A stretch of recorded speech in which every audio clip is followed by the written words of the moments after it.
What's up guys, welcome to another quick tip video. We're here in the 2019 Mazda CX-7 and you can see we have the service soon with about 500 miles left. Now I have already changed the oil, so now I'm just going to reset that light. So here in my controls for the infotainment, I'm going to hit the home.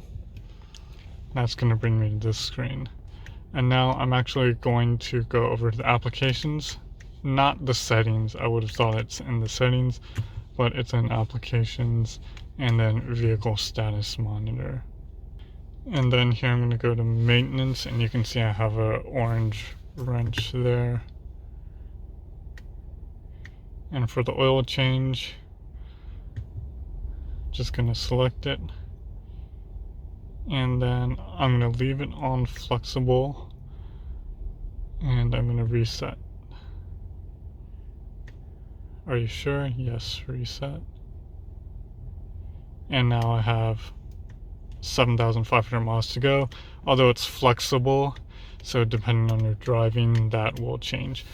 And over here we see that our warning light is off. So that's it for this video. For more quick tips, check out the playlist on the screen here, subscribe, and I'll see you in my next video.